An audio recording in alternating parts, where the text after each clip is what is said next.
Hello viewers, অচিতদার free coaching চ্যানেলে তোমাদের সকলকে স্বাগত জানাই। আজকের এই ভিডিওতে তোমরা যারা ক্যালকাটা ইউনিভার্সিটিতে বিএ হিস্ট্রি অনার্সে থার্ড সেমিস্টারে পড়ছো, তোমাদের যে ডিএসসিসি 4 পেপারটি রয়েছে মধ্যযুগের ইউরোপ, এই পেপারটির একটি ইম্পর্টেন্ট টিকা প্রশ্ন 2024-এর সাজেশন অনুযায়ী ইউরোপীয় সামন্ততন্ত্রের বৈশিষ্ট্য বা ইউরোপীয় সামন্ততন্ত্রের প্রকৃতি এ সম্পর্কে সংক্ষিপ্ত আলোচনার পর এর যে উত্তরপত্রটি রয়েছে সেটি তোমাদের সামনে তুলে ধরবো। তার আগে বোর্ডে কি লেখা রয়েছে একবার দেখে নে। CU BA history honours third sem DSCC 4, এখানে প্রশ্ন হচ্ছে ইউরোপীয় সামন্ততন্ত্রের বৈশিষ্ট্য। তোমাদের যে সাজেশন আছে 2024-25-এর সাজেশন, সেই সাজেশনে এই সামন্ততন্ত্র থেকে যেটা ইম্পর্টেন্ট তোমাদের সেটি হচ্ছে সামন্ততন্ত্রের পতনের কারণগুলো কি, 20 নম্বরে ইম্পর্টেন্ট প্রশ্ন। সেটি নিয়ে আমি এর আগের ভিডিও ক্লাসে আলোচনা করেছি। এছাড়া সামন্ততন্ত্র থেকে কিছু টিকা প্রশ্ন তোমাদের জন্য ইম্পর্টেন্ট হয় বা পড়তে হয়, যেমন ম্যানর ব্যবস্থা, সামন্ততন্ত্রের ফিপ এবং ভ্যাসালেজটা কি, এবং সামন্ততন্ত্রের বৈশিষ্ট্য কি। এই প্রশ্নটা বাকি ছিল, তাই এর অ্যান্সারটা আমি এই ভিডিওর ভিতর দিয়ে তোমাদের সামনে তুলে ধরছি। তা দেখো, সামন্ততন্ত্রের বৈশিষ্ট্যটা কি এ সম্পর্কে আমি এর আগে পূর্বের একটি ভিডিওতে ক্লাস 11-এর একটা কোশ্চেনের অ্যান্সার দিতে গিয়ে আমি এই সামন্ততন্ত্রের বৈশিষ্ট্য, ইউরোপীয় সামন্ততন্ত্রের বৈশিষ্ট্য বিশদে আলোচনা করেছি। তোমরা সেই ভিডিওটা একবার দেখে নেবে, তারপর এর যে উত্তর আছে তোমাদের জন্য থার্ড সেম অনার্সের জন্য 5 নম্বরে, সেই অ্যান্সার শিটটা অন স্ক্রিনে আলোচনা করব। সামন্ততন্ত্র বলতে এক কথায় জমিদার বা জমিদারি ব্যবস্থাকে বোঝায়। আমাদের দেশে যেমন জমিদাররা ছিলেন, তেমনি ইউরোপে ছিল এই সামন্ত প্রভু। সামন্ত প্রভু মানে জমির যিনি মালিক বা অধিপতি, বা যাকে লর্ড বলা হতো সেই সময় ইউরোপে। এখন দেখতে হবে যে এই সামন্ততন্ত্রের উদ্ভবটা কিভাবে হচ্ছে, খুব ইম্পর্টেন্ট একটা ব্যাপার। সামন্ততন্ত্রের উদ্ভব হয় প্রাচীনকালে, যখন রোম সাম্রাজ্যের পতন হয়। প্রাচীনকালে ইউরোপের সর্ববৃহৎ সাম্রাজ্য ছিল রোম সাম্রাজ্য। ইতালির রোমকে কেন্দ্র করে এই রোম সাম্রাজ্য গড়ে ওঠে, এবং পরবর্তীকালে যখন বিভিন্ন বিদেশি বর্বর জাতির আক্রমণে এই রোম সাম্রাজ্যের পতন হয়, তারপরে এই রোম সাম্রাজ্যের ধ্বংসস্তূপের উপরে গড়ে তোলেন শার্লামেন, তার সাম্রাজ্য গড়ে তোলেন, যাকে আমরা বলি শার্লামেনের সাম্রাজ্য। শার্লামেন একটা বিরাট বড় সাম্রাজ্য তৈরি করেন, কিন্তু সেই সময় যে বর্বর জাতির আক্রমণ কিন্তু বারে বারেই হতো। ফলে শার্লামেনের সাম্রাজ্যের বিভিন্ন অঞ্চলে যখন এই বর্বর জাতির আক্রমণগুলি হতো, তখন মানুষের নিরাপত্তা ছিল না। ফলে কোনো একটি অঞ্চলের নিরাপত্তার দায়িত্ব সেই অঞ্চলের যিনি গণ্যমান্য ব্যক্তি, যিনি ক্ষমতাশালী ব্যক্তি, তিনি নিজের হাতে তুলে নেন, এবং সেই অঞ্চলের জনগণ তাকে প্রভু হিসাবে মান্য করে এবং তার প্রতি আনুগত্য প্রদর্শন করে, এবং তাকে সেই অঞ্চলের অধিপতি হিসাবে মেনে নেওয়া হয়। ওই অধিপতি তিনি ওই অঞ্চলের একজন ক্ষমতাবান ব্যক্তিতে পরিণত হন। তিনি একটা সেনাবাহিনী তৈরি করেন, করে ওই অঞ্চলের তিনি শান্তি শৃঙ্খলা রক্ষা করা, নিরাপত্তা রক্ষা করা, ওই সমস্ত ব্যক্তিদের জীবন সম্পত্তি রক্ষা করার দায়িত্ব গ্রহণ করেন। সম্রাট শার্লামেন দেখেন যে বিভিন্ন অঞ্চলে এই বিভিন্ন ধরনের বিদ্রোহ মাথাচাড়া দিয়ে উঠেছে, বর্বর জাতি আক্রমণ করছে। এ থেকে বাঁচার একটাই রাস্তা, যে এই সমস্ত অঞ্চলগুলিতে যে সমস্ত ব্যক্তিরা মাথাচাড়া দিয়ে উঠেছেন, এদের হাতে ওই অঞ্চলের শাসন ক্ষমতা তাদের হাতে তুলে দেওয়া হোক। এবং এইভাবে শার্লামেন তার সাম্রাজ্যের বিভিন্ন অংশের ক্ষমতা, সব ক্ষমতা সেই অঞ্চলের কোনো ব্যক্তির হাতে কিন্তু তুলে দিয়েছিলেন সাম্রাজ্যের নিরাপত্তার স্বার্থে। ঠিক এইভাবে সামন্ততন্ত্রের উদ্ভব হচ্ছে। ওই যে প্রভু বা যে ক্ষমতাধর ব্যক্তির হাতে ক্ষমতা তুলে দেওয়া হচ্ছে, তিনি শার্লামেনের প্রতি অনুগত থাকবেন, তাকে নিয়মিত কর প্রদান করবেন, তার বিনিময়ে ওই অঞ্চলের জমির অধিকার সম্রাট শার্লামেন ওই ব্যক্তির হাতে তুলে দেন। এই ব্যবস্থাটাকে বলা হচ্ছে সামন্ত প্রথা। অর্থাৎ তিনি হচ্ছেন সামন্ত, একটা জমির মালিক বা অধিপতি। এইভাবে সামন্ততন্ত্র মাথাচাড়া দিয়ে ওঠে। এখানে যে সরকারের যে ক্ষমতা, একটা রাষ্ট্রের যে সার্বভৌম ক্ষমতা, সেই ক্ষমতা শুধুমাত্র রাজার হাতে থাকছে না, এই ক্ষমতা ভাগ হয়ে বিভিন্ন সামন্ত প্রভুর হাতে হাতে থাকছে। অর্থাৎ এখানে সরকারি ক্ষমতা বিভাজিত হয়ে একটা বিভিন্ন ব্যক্তির হাতে চলে যাচ্ছে, ক্ষমতার বিকেন্দ্রীকরণ হচ্ছে, এবং এটা করা হচ্ছে সাম্রাজ্যের সুরক্ষা নিরাপত্তার স্বার্থে।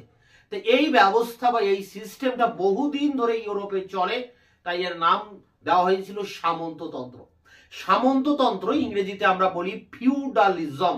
এই কথাটা ল্যাটিন শব্দ এসছে, ল্যাটিন শব্দ ফিউডালিস থেকে, এবং ফরাসি শব্দ ফোডালিতে থেকে এই ফিউডালিজম কথা এসছে, যার বাংলা অর্থ সামন্ততন্ত্র। 1515 খ্রিস্টাব্দে এই ফিউডালিটি কথাটা জনপ্রিয় হয়ে ওঠে, এবং প্রথম একজন ফরাসি বোলাভিলিয়ের তিনি এই ফোদলিতে কথাটির গুরুত্ব উপলব্ধি করেন।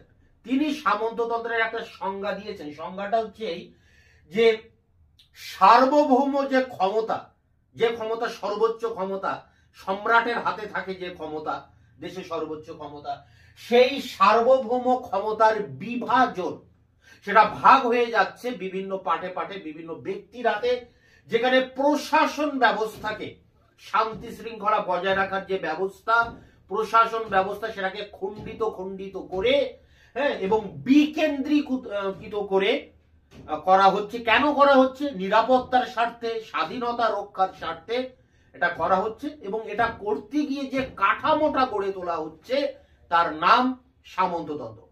ফরাসি একজন দার্শনিক মন্তেস্কু তিনি সামন্ততন্ত্রের সংজ্ঞা দিয়েছেন। তিনি বলেছেন যে সরকারি যে অধিকার, একটা দেশের গভর্নমেন্টের যে ক্ষমতা থাকে, যে অধিকার থাকে, সেই অধিকারকে যখন বিভাজিত করা হয়, বিভিন্ন ভাগে ভাগ করে বিভিন্ন ব্যক্তির হাতে বা বিভিন্ন প্রতিষ্ঠানের হাতে তুলে দেওয়া হয়, এবং এভাবে যে কাঠামোটা গড়ে তোলা হয় তার নাম সামন্ততন্ত্র।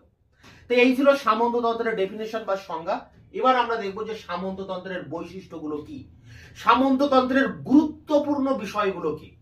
সামন্ততন্ত্র কিভাবে সৃষ্টি হয় সেটা বললাম, যে রাজা কিছু ব্যক্তির হাতে বিভিন্ন অঞ্চলের জমিদারির অধিকার তুলে দেন, এবং সেই অঞ্চলের থেকে কর আদায় করবেন ওই সামন্ত প্রভু, এবং রাজাকে নিয়মিতভাবে কর প্রদান করবেন, রাজার প্রতি অনুগত থাকবেন, বশ্যতা স্বীকার করে নেবেন রাজার, এবং ওই সামন্ত প্রভু যে সেনাবাহিনী তৈরি করবেন তার ওই সামন্ত অঞ্চলকে রক্ষা করার জন্য সেই সেনাবাহিনী দিয়ে বিপদে আপদে রাজাকে সাহায্য করবেন। এইভাবে একটা চুক্তির ভিতর দিয়ে এই সামন্ততন্ত্র গড়ে ওঠে। এবার বিষয় হচ্ছে যে সামন্ততন্ত্রের বৈশিষ্ট্যগুলো কি। দেখো, প্রথমে রয়েছে দুর্বল কেন্দ্রীয় শক্তি। সামন্ততন্ত্র কিভাবে সৃষ্টি হয়েছিল যদি আমরা একবার দেখি, একটু পিছনে গিয়ে দেখব যে শার্লামেনের সাম্রাজ্যে বিভিন্ন বর্বর জাতির আক্রমণের ফলে সাম্রাজ্য দুর্বল হয়ে পড়েছিল। এই সাম্রাজ্যকে রক্ষা করার জন্য সম্রাট শার্লামেন একটা অঞ্চলের শাসন ক্ষমতার দায়িত্ব, রাজস্ব আদায় করার দায়িত্ব, জমির অধিকার সেই অঞ্চলের এক ব্যক্তির হাতে তুলে দিয়েছিলেন। এইভাবে তিনি সাম্রাজ্যের নিরাপত্তাকে রক্ষা করেছিলেন। কিন্তু এর ভিতর দিয়ে যেটা হয় যে রাজশক্তি দুর্বল হয়ে যায়, রাজার একক ক্ষমতা থাকে না, রাজা সর্বশক্তিমান আর ছিলেন না, কারণ তার ক্ষমতা বিভিন্ন সামন্ত প্রভুর মধ্যে ভাগ হয়ে গিয়েছে। তাই এই সামন্ততান্ত্রিক ব্যবস্থার একটা প্রধান বৈশিষ্ট্য দুর্বল রাজশক্তি। রাজা এখানে দুর্বল, তার ক্ষমতা ওই বিভিন্ন সামন্ত প্রভুর ভিতরে ভাগ করা রয়েছে। বিভিন্ন সামন্ত প্রভুর ক্ষমতাকে নিয়ে তার ক্ষমতা, তার সেনাবাহিনী বলে কিছু নেই। এই সামন্ত প্রভুরা যে সেনা তাকে দেন সেটাই তার সেনাবাহিনী। অর্থাৎ এখানে সামন্ত প্রভু শক্তিশালী হচ্ছেন আর রাজা কিন্তু দুর্বল হয়ে যাচ্ছে। এরপরে দেখো যোদ্ধা শ্রেণীর অস্তিত্ব। যোদ্ধা শ্রেণী, সামন্ত প্রভু যে অঞ্চলে শাসন করতেন সেই অঞ্চলের শাসন ক্ষমতা বজায় রাখার জন্য, সেই অঞ্চলের নিরাপত্তা বজায় রাখার জন্য তিনি একটা যোদ্ধা শ্রেণী তৈরি করেছিলেন, অর্থাৎ একটা সেনাবাহিনী তিনি তৈরি করতেন। এই সেনাদের বলা হতো নাইট, এবং এই নাইট হতে গেলে কিছু আদর্শ ছিল, সেই আদর্শের নাম ছিল শিবভালরি। বীরত্বের নিদর্শন রাখতে হতো, নারীর প্রতি সম্মান দেখাতে হতো, এবং বিপদ দেখলে সেখানে সেই জায়গা থেকে তাদেরকে উদ্ধার করার মানসিকতা তৈরি থাকতে হতো। এই শিবভালরির আদর্শে যারা আদর্শিত সেই যোদ্ধাদের বলা হতো নাইট। সামন্ত প্রভু এই নাইট নামক যোদ্ধাদের তিনি তৈরি করেছিলেন এবং এদের সাহায্যে তার ওই সামন্ততন্ত্র মানে জমিদারি যে অঞ্চল সেই অঞ্চলের নিরাপত্তা বজায় রাখতেন। রাজা যখন অন্য কোনো রাজার সাথে যুদ্ধ বাঁধাতেন তখন এই সামন্ত প্রভু তার এই নাইট সেনাদেরকে রাজার কাছে সাহায্য করার জন্য পাঠিয়ে দিতেন। তা এখানে সামন্ততন্ত্রের গুরুত্বপূর্ণ বৈশিষ্ট্য ছিল এই যোদ্ধা শ্রেণীর অস্তিত্ব। এরপরে দেখো রয়েছে অধীনস্থ কৃষক। তা সামন্ত প্রভুর অধীনে অনেক জমি, সেই জমি তো সামন্ত প্রভু নিজে চাষ করবেন না, তিনি কৃষকদের দিয়ে চাষ করাবেন। তা এক্ষেত্রে তার অধীনে অনেক কৃষক ছিল, সেই কৃষকদেরকে দিয়ে তিনি জমি চাষবাস করাতেন এবং তাদের কাছ থেকে বিভিন্ন কর আদায় করতেন।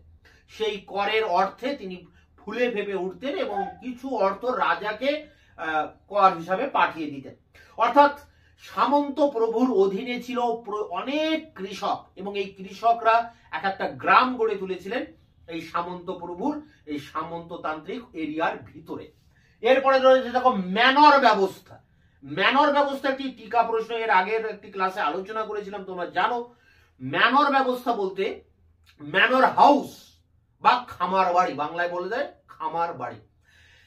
তা এই যে বিরাট অঞ্চলে সামন্ত প্রভু তার শাসন ক্ষমতা বজায় রেখেছিলেন, তার জমিদারি বজায় রেখেছিলেন, এই অঞ্চলের একেবারে মাঝখানে থাকতো একটা খামার বাড়ি, পাঁচিল দিয়ে ঘেরা। সেই খামার বাড়ির ভিতরে সমস্ত কৃষকদের গ্রাম ছিল, সেই খামার বাড়ির ভিতরে বিভিন্ন কারখানা ছিল, প্রয়োজনীয় বিভিন্ন উৎপাদন কেন্দ্র ছিল, সমস্ত ব্যক্তি সেখানে বাস করতেন। ওই জমিদারিতে যে সমস্ত কর্মচারীরা কাজ করতেন তারা ওই খামার বাড়ির এরিয়াতে থাকতেন। এমনকি এই খামার বাড়ির ভিতরে থাকতো একটি দুর্গ, যেখানে তার সেনারা থাকতেন, সামন্ত প্রভুর সেনা বা নাইটরা যেখানে থাকতেন। আর এর ভিতরে একটা নির্দিষ্ট প্রাসাদ থাকতো, যে প্রাসাদে সামন্ত প্রভু বাস করতেন, যাকে বলা হয় ম্যানর হাউস। এরপরে দেখো যে বিষয়টা রয়েছে অনুন্নত কৃষি ব্যবস্থা। কেন অনুন্নত? এই সামন্ততান্ত্রিক ব্যবস্থায় যে কৃষি ব্যবস্থাটা ছিল সেটি ছিল অনুন্নত, উন্নত নয়। কেন উন্নত নয়? কারণ সামন্ততান্ত্রিক ব্যবস্থায় যে উৎপাদন করা হতো, যে চাষবাস করা হতো, সেটা শুধুমাত্র ওই অঞ্চলের প্রয়োজন মেটানোর জন্য, অতিরিক্ত নয়। যে বাড়তি উৎপাদন করা হবে, জমিয়ে রাখা হবে ভবিষ্যতের জন্য, এই ধরনের কোনো পরিকল্পনা কিন্তু করা হতো না। সামন্ততান্ত্রিক ব্যবস্থায় এই অতিরিক্ত উৎপাদন করা হতো না, ফলে এখানে অর্থনীতি ছিল একটা আবদ্ধ, ওই অঞ্চলের প্রয়োজনের তাগিদেই উৎপাদন হতো, বাড়তি উৎপাদন করা হতো না। ফলে কৃষিকাজ উন্নত ছিল না, অনুন্নত ছিল, শুধুমাত্র ওই অঞ্চলের প্রয়োজন মেটানোর মতোই কৃষিকাজ করা হতো। এরপরে দেখো রয়েছে কর ব্যবস্থা। সামন্ত প্রভু বিভিন্ন কর আদায় করতেন এই সমস্ত কৃষকদের কাছ থেকে, উৎপাদন কর, এছাড়া তাদের জন্ম মৃত্যু বিবাহ কর, একাদ পথ কর, চারণ কর, গোচারণ কর, বিভিন্ন ভাবে কর আদায় করতেন। এরপরে রয়েছে দেখো কৃষকদের শ্রেণী বিভাগ। সামন্ত প্রভুর অধীনে যে সমস্ত কৃষকরা থাকতেন তাদের মধ্যে অনেক ভাগ ছিল। যেমন কেউ ছিল স্বাধীন কৃষক, কেউ ছিল আধা স্বাধীন কৃষক, আবার ছিল ভূমিদাস। তাদের জমির উপর কোনো অধিকার ছিল না, তারা জমিদারের শ্রমিক হিসেবে তারা কাজ করতেন এবং তাদেরকে শোষণ করে জমিদার বা এই সামন্ত প্রভু তিনি অর্থবান হয়ে উঠতেন। তাহলে সামন্ততান্ত্রিক ব্যবস্থার প্রধান বৈশিষ্ট্য কি? প্রথম বৈশিষ্ট্য যে এখানে যে কেন্দ্রীয় যে রাজশক্তি সে ছিল অতি দুর্বল একটি রাজশক্তি। এছাড়া ছিল যোদ্ধা শ্রেণীর অস্তিত্ব, অর্থাৎ সামন্ত প্রভুর একটা যোদ্ধা বাহিনী গড়ে তুলেছিলেন। আর ছিল অধীনস্থ কৃষক, তার অধীনে অনেক কৃষক থাকতেন, তবে এই কৃষকদের আবার শ্রেণী বিভাগ ছিল, স্বাধীন কৃষক, অর্ধ স্বাধীন কৃষক এবং ভূমিদাস। এছাড়া ছিল অনুন্নত কৃষি ব্যবস্থা, শুধুমাত্র ওই অঞ্চলের জন্য চাষবাস করা হতো, ফলে এই ব্যবস্থা ছিল অনুন্নত। বদ্ধ অর্থনীতি, কর ব্যবস্থা, সামন্ত প্রভুরা বিভিন্ন কর আদায় করতেন।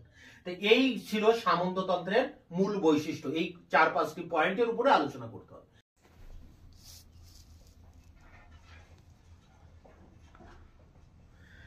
History honours 3rd same DSCC 4 ইউরোপীয় সামন্ততন্ত্রের প্রধান বৈশিষ্ট্যগুলি লেখো, মার্কস 5।